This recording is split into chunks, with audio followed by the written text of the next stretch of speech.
है सही सुमेलित कीजिए। ऋषि पत्तन कह रहा है धर्म चक्र प्रवर्तन, उर्मिला कह रहा है महापरिनिर्वाण, कौशल कह रहा है संबोधन और कुशी नारा कह रहा है अंगुल से भेद।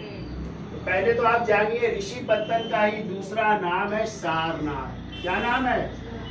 सारनाथ भी इसी का नाम है। इसी का तीसरा नाम मृगदाव भी है। ठीक है, तो सारनाथ के दो ये अन्य नाम है, ऋषि पत्तन या।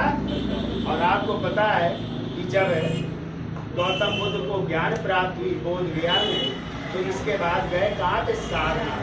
और सारनाथ में उन्होंने पहला उपदेश दिया था उन्हीं 5 ब्राह्मणों को जिनका साथ छोड़कर उर्मिला से सारनाथ चले आए थे। और ये प्रथम उपदेश की घटना ही कहलाती है धर्म चक्र प्रवर्तन। तो इन्होंने प्रथम उपदेश कहाँ दिया? ऋषि पत्तन या सारनाथ में। और ये घटना क्या कहलाई? धर्म चक्र प्रवर्तन, यानी पहले का पहला सही है। फिर उर्मिला, तो उर्मिला का ही दूसरा नाम है बोध गया। क्या नाम है? और आपको पता है गौतम बुद्ध को ज्ञान की प्राप्ति कहाँ पे हुई थी? उर्मिला में या बोध गया में। और ये ज्ञान प्राप्त की घटना बौद्ध धर्म में कहलाती है क्या?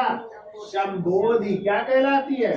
संबोधन, या इसी का दूसरा नाम है संबोधि कहलाती है। ठीक है, ये भी ध्यान रखना है आपको। तो उर्मिला से संबंधित क्या हो जाएगा? संबोधि। ये कह रहा है कौशल। और आपको पता है गौतम बुद्ध ने सर्वाधिक उपदेश दिए थे कौशल की राजधानी श्रावस्ती में, और सर्वाधिक वर्षावास भी इन्होंने यहीं पे बिताया था। कहाँ पे? श्रावस्ती में। जबकि प्रथम वर्षावास उन्होंने कहाँ बिताया था? सारनाथ में। भी ध्यान रखिएगा। ठीक है, और कौशल की राजधानी श्रावस्ती थी, और यहीं पर जो इनकी मुलाकात हुई थी एक डाकू से, और उस डाकू का नाम था अंगुल माली डाकू, जो लोगों की अंगुलियां काट करके पहनता था। तो गौतम बुद्ध ने इनको शिक्षित किया था, तो उसने त्याग दिया था चोरी करना, डाकूगिरी करना। ठीक है, तो भेंट कहाँ पे हुई थी? कौशल। तो कह रहा कुशी नारा, या इसी को कुशी नगर कहते हैं। और आपको पता है गौतम बुद्ध की मृत्यु 80 वर्ष की अवस्था में 483 ईसा पूर्व में कहाँ पे हुई थी? कुशी नगर या कुशी नारा में।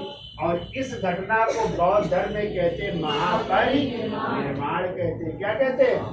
अब मिला लो जो है, तो 1 का 1, 2 का 3 और 3 का 4 और 4 का 2, यानी आंसर क्या होगा? 1, 3, 4, 2 हो जाएगा।